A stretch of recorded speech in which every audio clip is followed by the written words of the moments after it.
versículos del 8 al 10. Dígame cuando lo tengan. Amén. Amén. Bueno, dice de esta manera la palabra: porque por gracia sois salvos por medio de la fe. Esto no es de vosotros, pues es don de Dios, no por obra para que nadie, porque somos hechura suya, creados en Cristo Jesús para buenas obras, las cuales Dios preparó de antemano para que anduviésemos en ella. Por tanto, hasta ahí.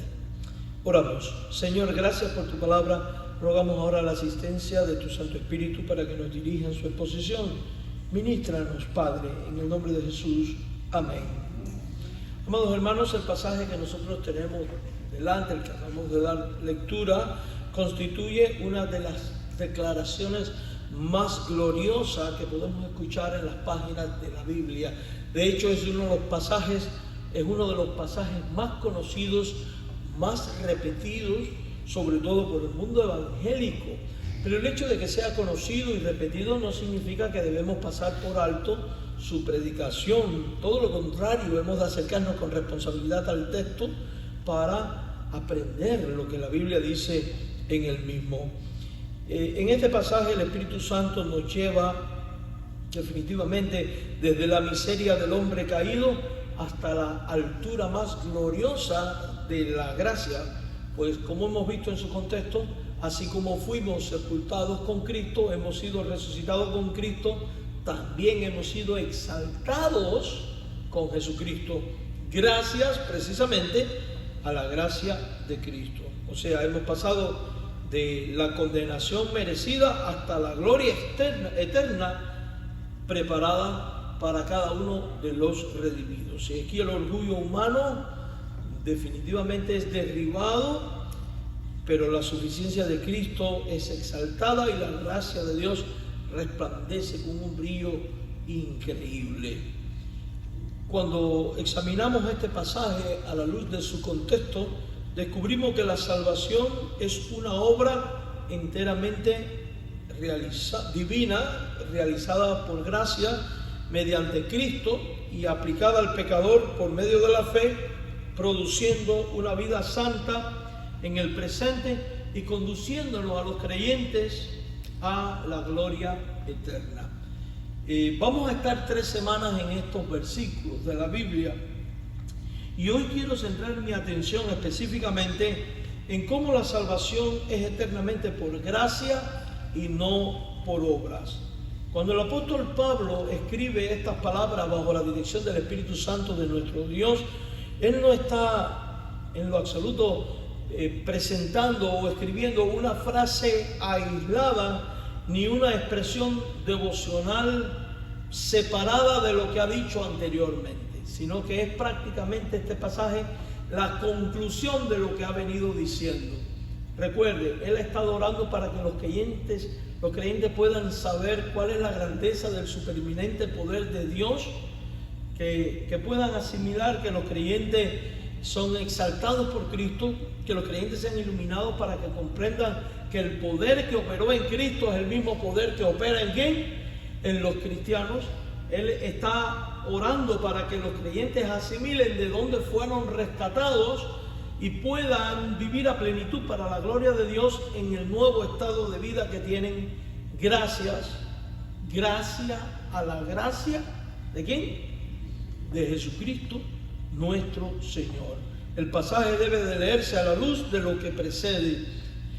Si usted recuerda, Pablo acaba de describir al ser humano como muerto y en delito y pecado, como andando conforme a este mundo, siguiendo la corriente del príncipe de la potestad del aire y viviendo bajo condenación.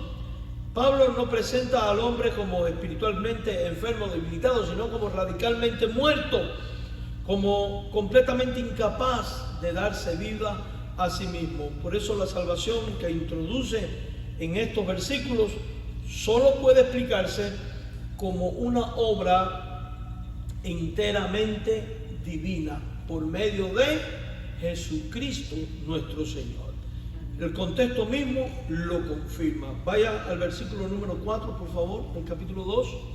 Dice: Dios, que es rico en misericordia, por su gran amor con que nos amó.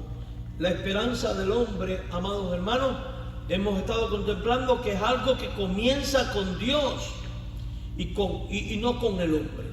Por eso en otro pasaje dice: el que comenzó en vosotros la buena obra, promete que la perfeccionará. El pecador no asciende hacia Dios por su propia fuerza, sino que es Dios quien desciende en un gesto de amor, en un gesto de misericordia hasta el pecador, hasta tu persona y a mi persona, para darnos vida donde antes había muerte, esperanza donde antes había desesperanza, salvación donde antes había perdición, y rumbo y sentido a la vida donde antes la corriente nos llevaba por doquier.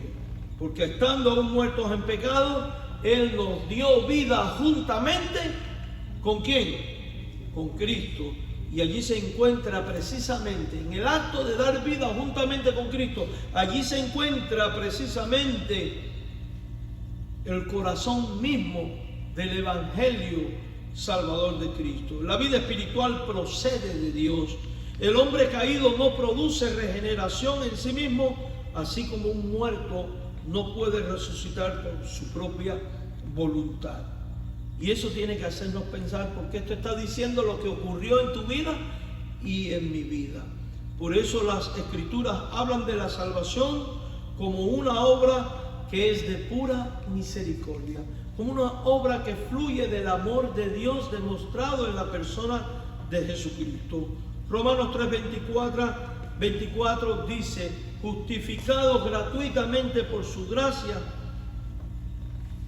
mediante la redención que es en Cristo Jesús. Justificados gratuitamente significa que no te costó a ti absolutamente nada, ni a mí tampoco.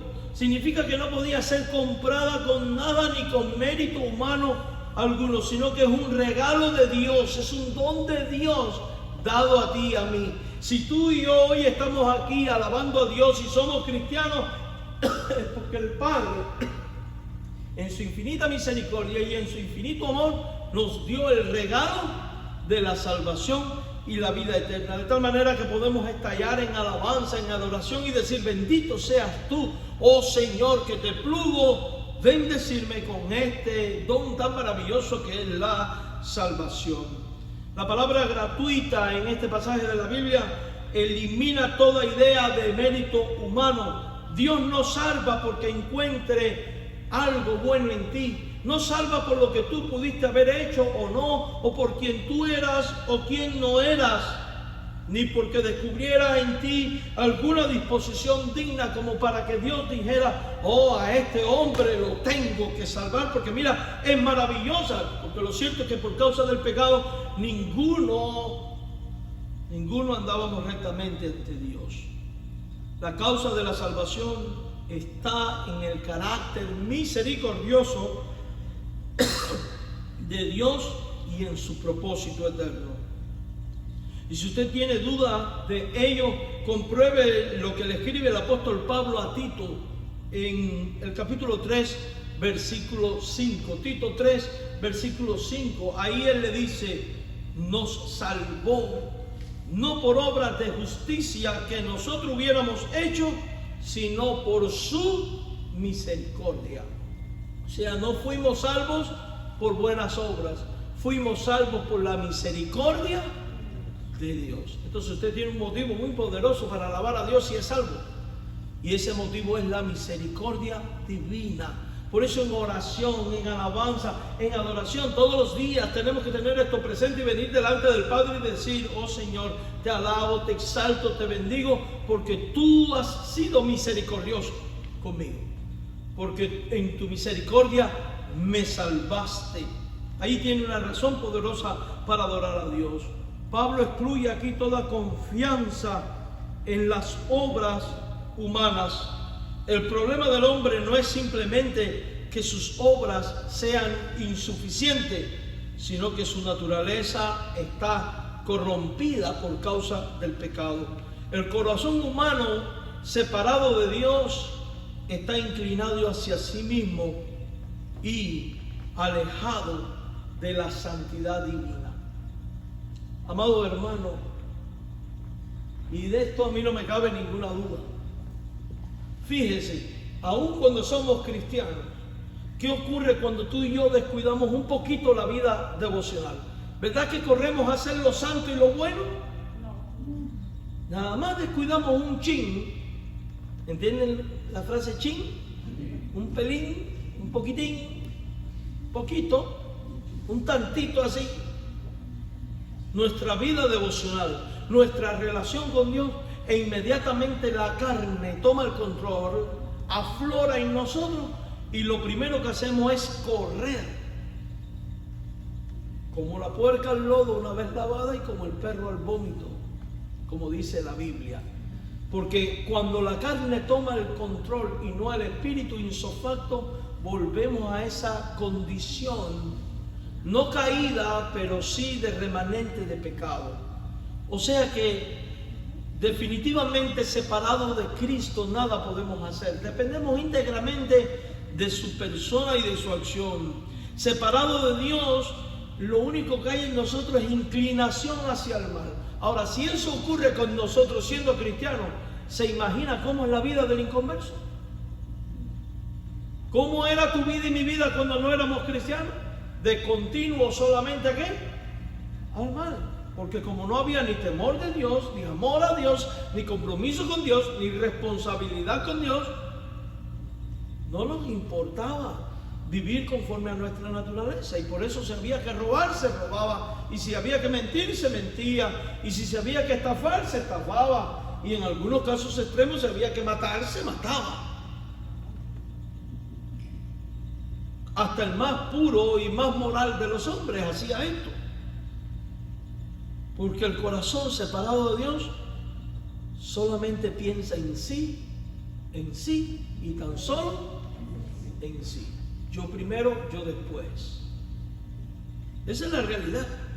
Por eso Romanos 8:7 al 8 enseña que la mente carnal no es sujeta a la ley de Dios, ni tampoco puede.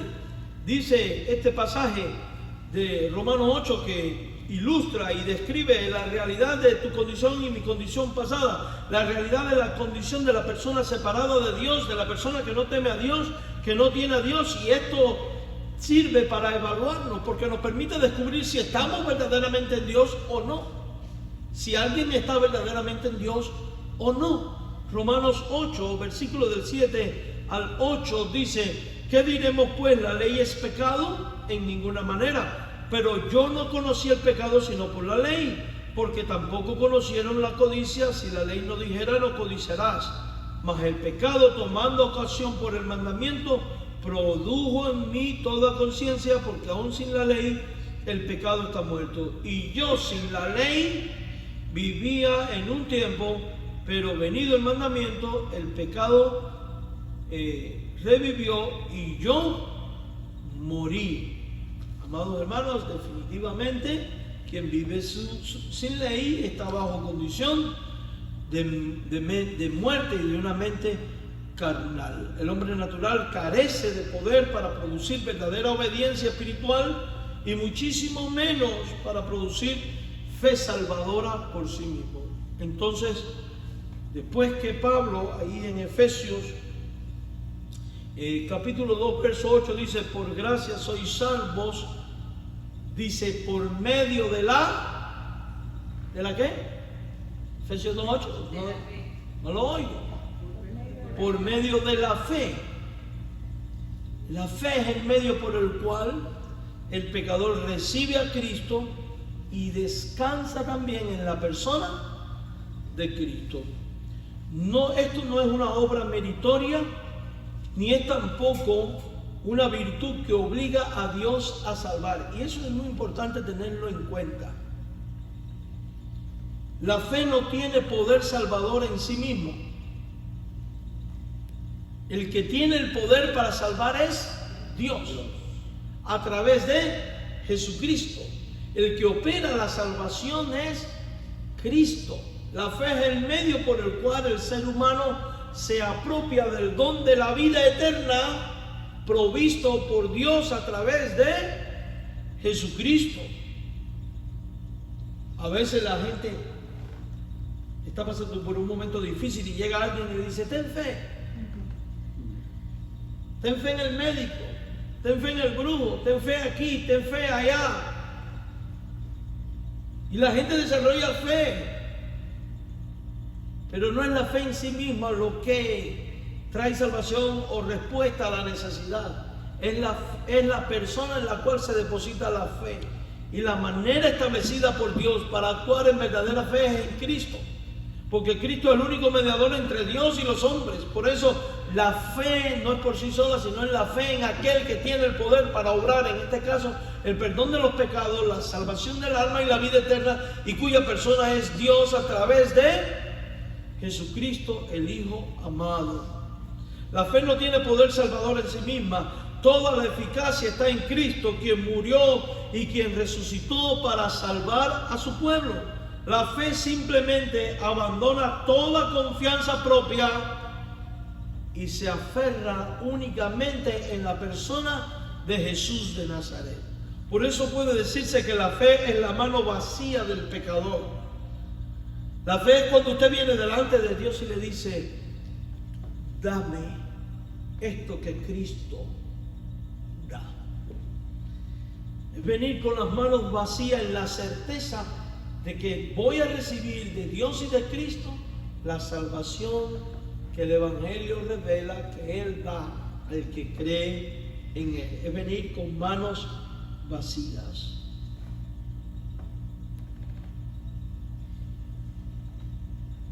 No trae mérito delante de Dios, sino que recibe humildemente lo que Dios da gratuitamente en el Evangelio. Sin embargo, Pablo continúa diciendo ahí en Efesios 2:8: y esto no de vosotros, es don de Dios. La salvación entera procede de Dios. El hombre no puede atribuirse el origen de su rescate espiritual. La fe, mis hermanos,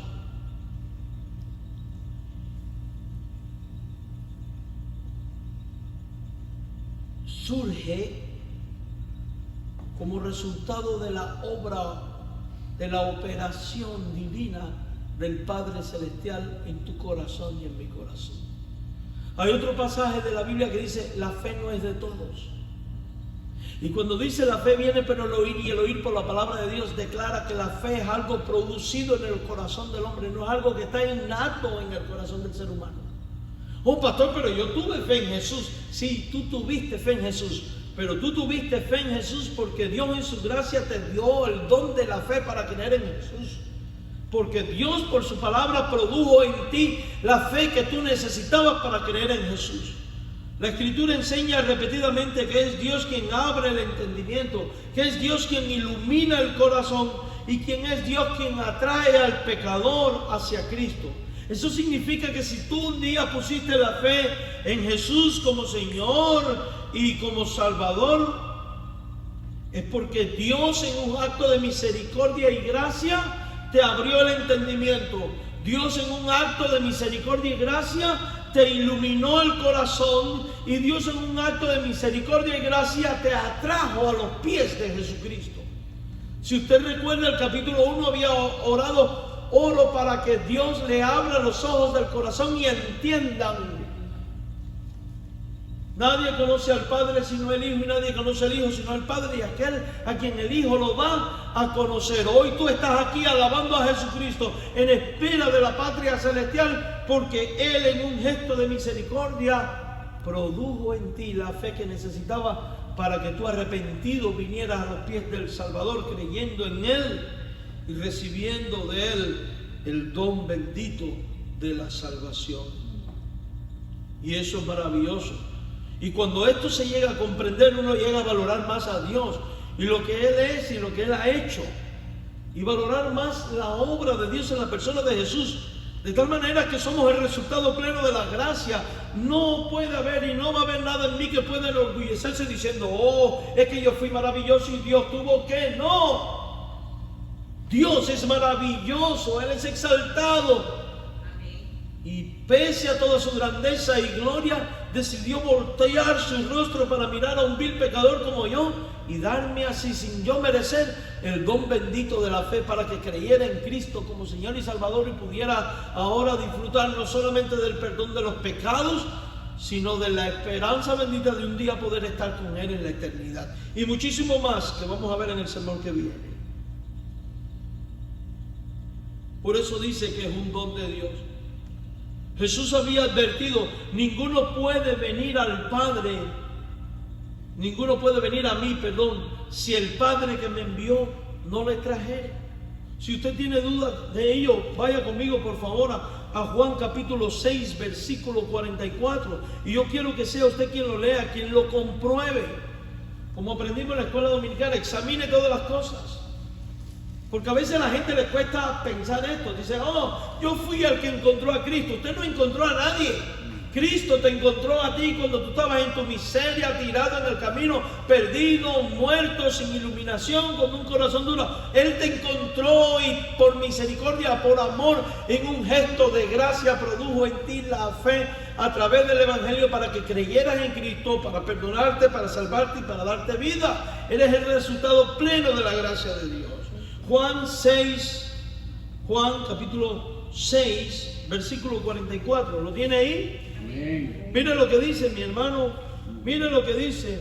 Ninguno puede venir a mí.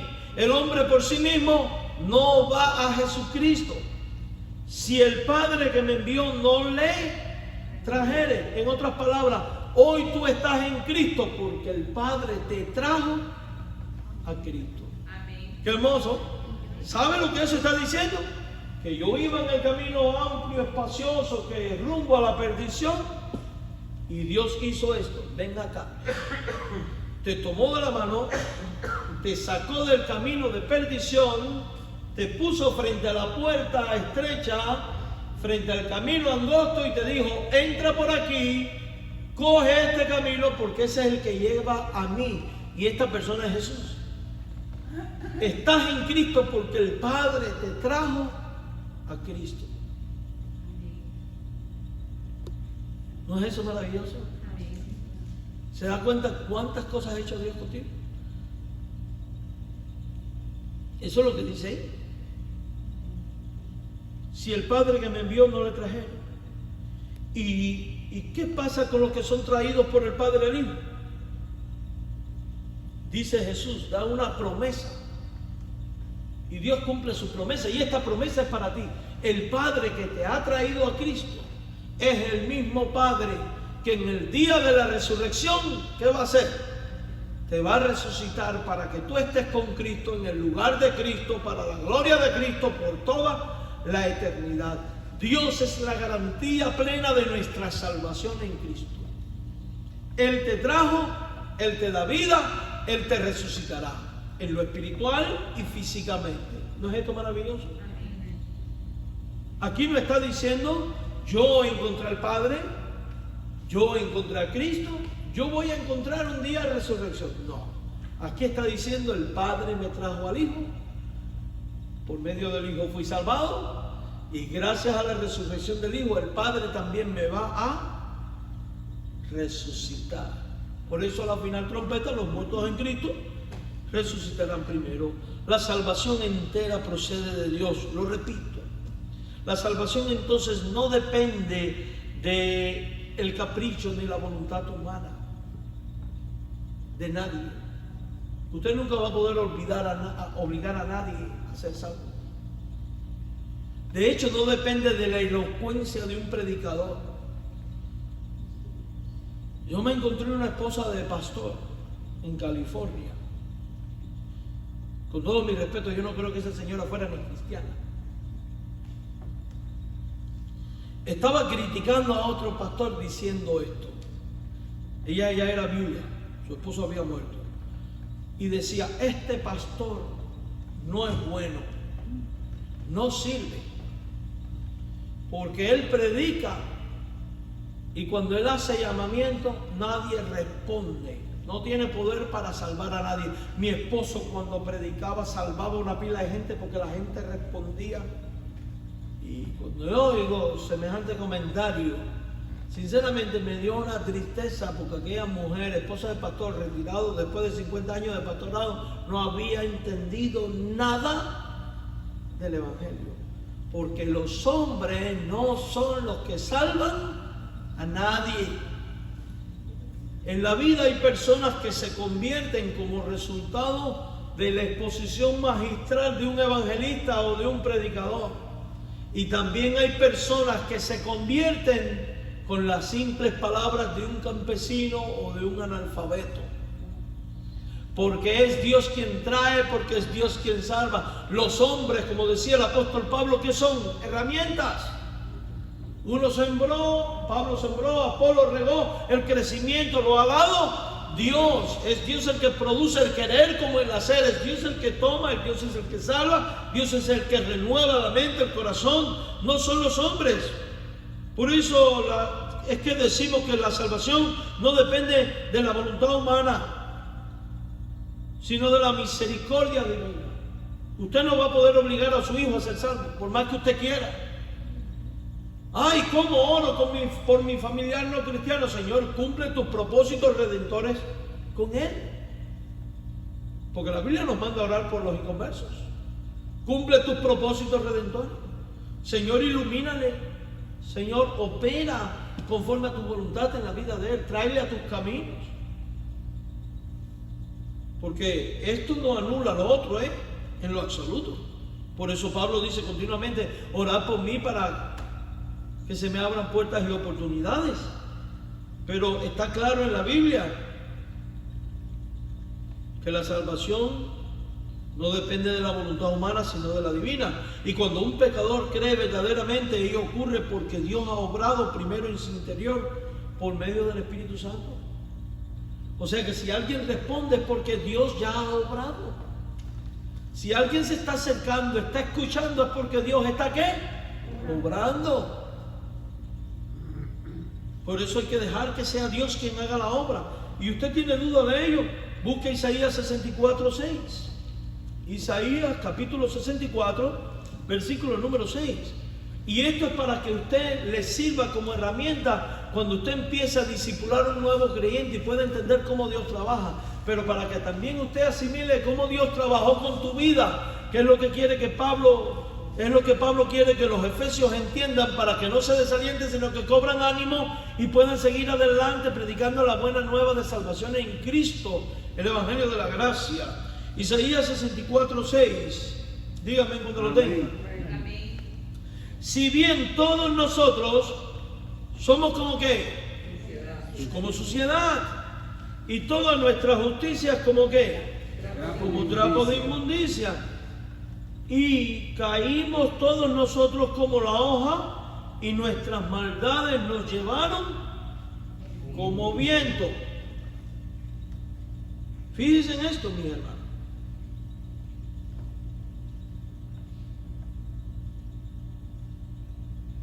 Por nosotros solo somos llevados por el viento, por las corrientes de este mundo. ¿Qué capacidad tenemos nosotros para poder asimilar un evangelio por nosotros mismos independiente de la obra del Espíritu? Ninguna. Ahora,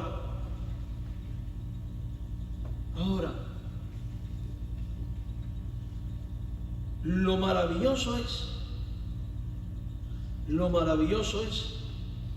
que Dios, en su infinito poder, quita el corazón de piedra y pone un corazón de carne. Ya habéis sido lavados, ya habéis sido santificados, ya habéis sido ¿qué? Glorificados por la palabra. A eso se refiere Jesús cuando dijo: es necesario nacer del agua y del Espíritu. Porque es Dios regenerando el corazón, iluminando la mente y el corazón para que entienda a la exposición de ¿qué?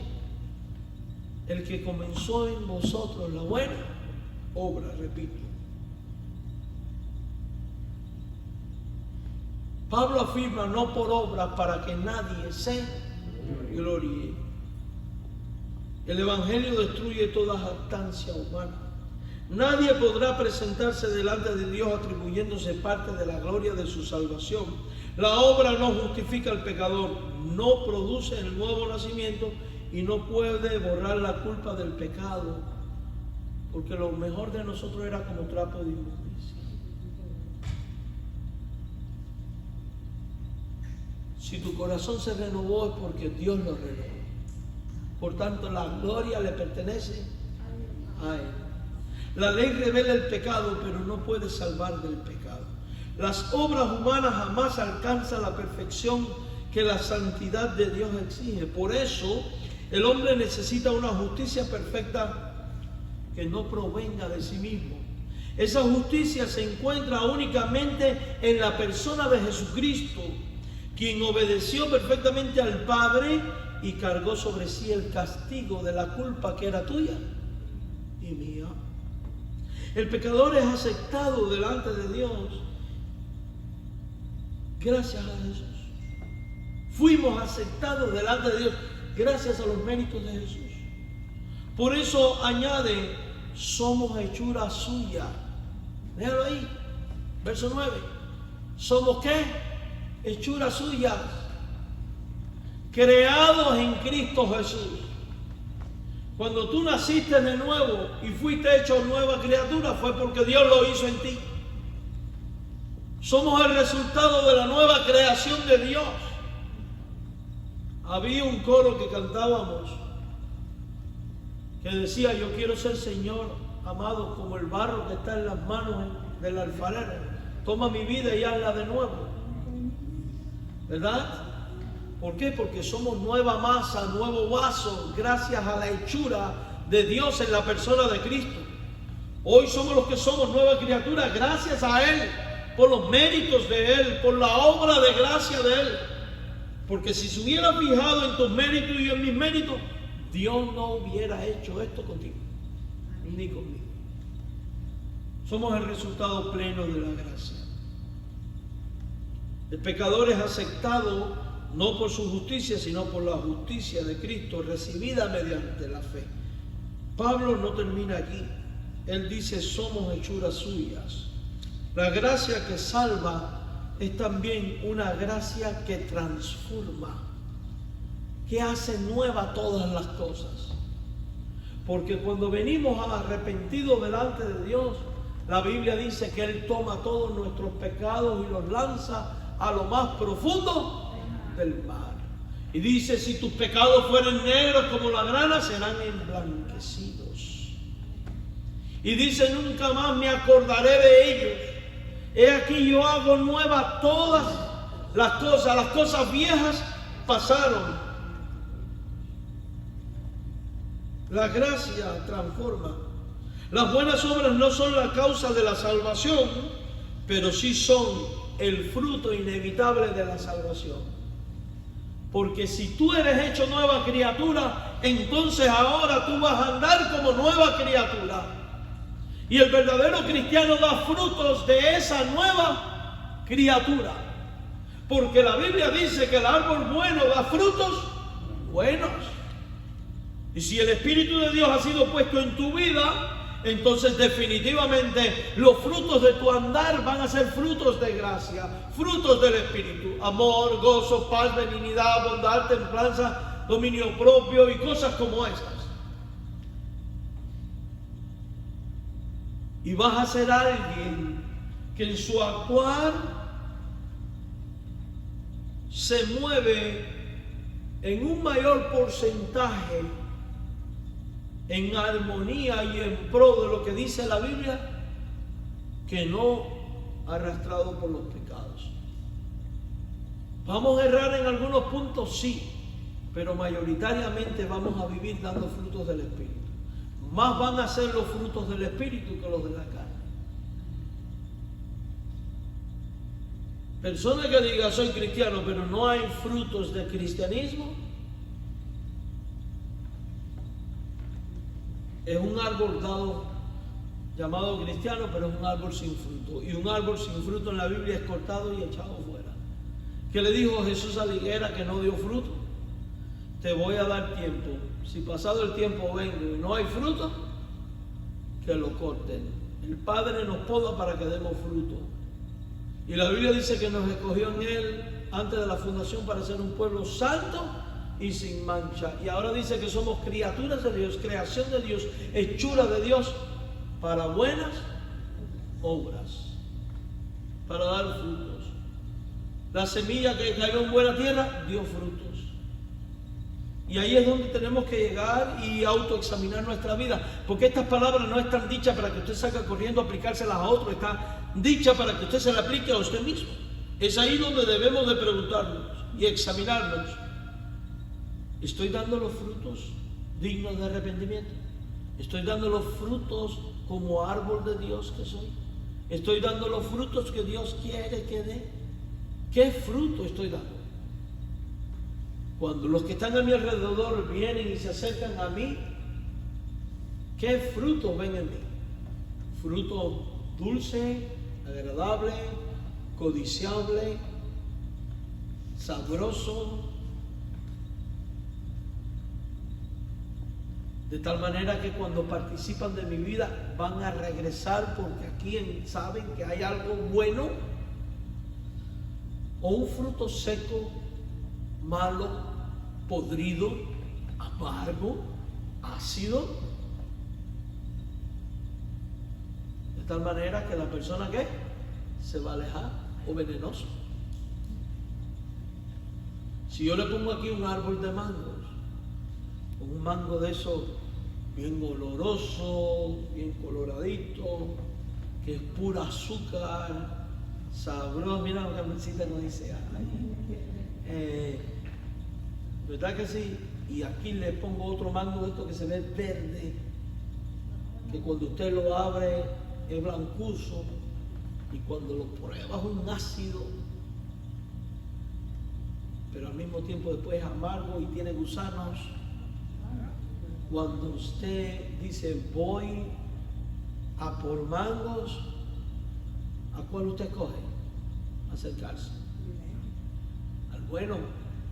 Hermano, cuando usted da buenos frutos para Cristo, dignos del Evangelio, la gente va a querer tener comunión contigo y va a disfrutar de ti. Tú vas a ser árbol fructífero, fecundo, de bendición para la vida del otro.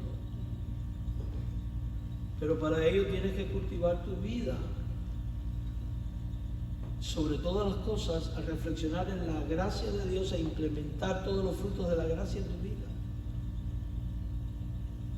Eso se trata, la fe, de ser la luz del mundo que tenemos que ser y ser la sal de la tierra que debemos de ser. El pueblo que no dice soy cristiano, sino ser el pueblo que es cristiano. Porque lo importante no es decir, lo importante es que ser. Lo importante no es hablar de la gracia, es conducirme conforme a la gracia. Porque entiéndase y véase como lo que usted es, criatura de Dios, creación de Dios, para que haga las buenas obras que Dios preparó de antemano para que tú, ¿qué cosa? Andes en ellas, camines en ellas. O sea que es Dios quien prepara tu camino, es Dios quien traza el rumbo y es Dios quien dice cuál es el camino que tú tienes. Fíjense que la Biblia no dice tu camino, sino mi camino. Las buenas obras que Dios preparó de antemano para que anduviésemos en ella. No nos toca inventarnos un camino y decir, Señor, bendice mi camino. No, no, no. Nos toca descubrir la senda de Dios y andar por los caminos de Dios a la manera de Dios, para la gloria de Dios.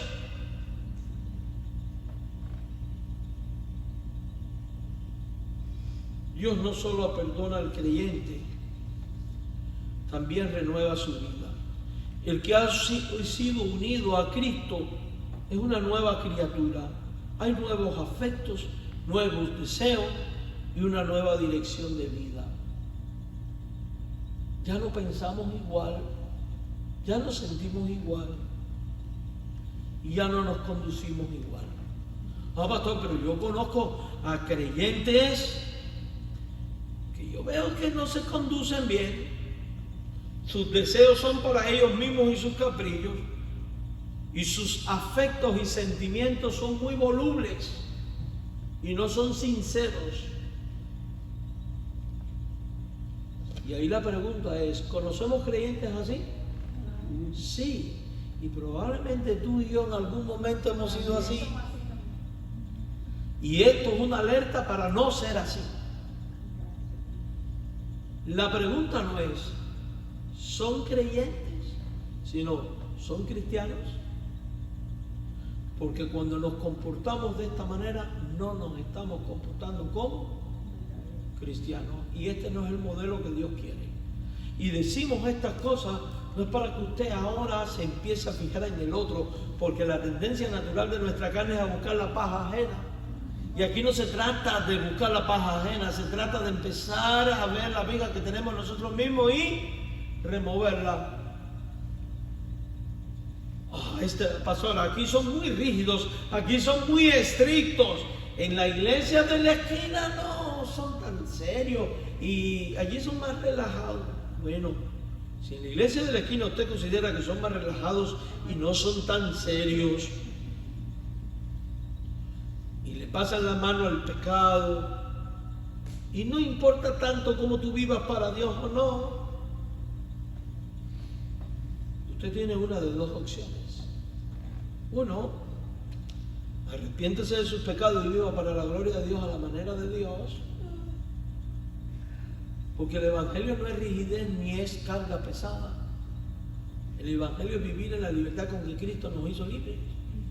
Porque al final, cuando usted vive atado por su pecado, con afectos, sentimientos, palabras y acciones que no van en concordancia con el estilo que Dios prescribe para que los hijos de Dios anden en la gracia y en el camino y en las buenas obras que Dios preparó para que andemos en ellas, créame que tu forma de pensar, de vivir y de actuar, tarde o temprano te está metiendo en problemas con tu hermano, con tu prójimo, dañando tu vida, la de tu familia, la de tu iglesia y de todo el que te rodea.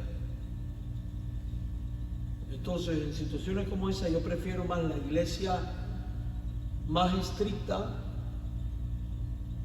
que me diga las cosas como son, que no donde está el relajo. Porque al final, donde está el relajo, ya lo dice la palabra, es relajo. Si usted no puede vivir de esta manera, vaya a la iglesia de la esquina. Ahora, después no venga diciendo, allí me calumniaron, allí me traicionaron, allí me abandonaron, allí me dijeron. Y si viene, bienvenido también, aquí vamos a ayudarte a sanar, ¿verdad? Pero a donde yo quiero llegar es a que tenemos que asimilar, hermanos míos, que la predicación que produce verdadero andar en Cristo es aquella que nos confronta con el pecado, no porque nos quiere humillar, sino porque quiere purgar de nosotros lo que no conviene para que brillemos y vivamos en el gozo pleno de la gracia de Dios en Cristo. Porque el más bendecido, el más dichoso, el más bienaventurado y el más feliz de vivir a la manera de Dios es usted. Uno, porque Dios es honrado. Y dos, porque cuando esto se hace, ahí envía Dios bendición. Ahí envía Dios bendición. Y no estoy hablando de bendiciones materiales, que pueden ser materiales. Las bendiciones espirituales que son de muchísimo más valor que las materiales, como la paz, la tranquilidad, la unidad, el cariño, etcétera, etcétera, etcétera. Las buenas obras son el resultado de una vida transformada. No se realizan para ganar el favor divino, ni porque ese favor ya ha sido concedido en Cristo, sino porque ese favor ha sido concedido en Cristo. O sea, no voy a hacer buenas obras para que Dios me bendiga. Voy a hacer buenas obras porque entiendo que es lo que Dios quiere, que honre su nombre.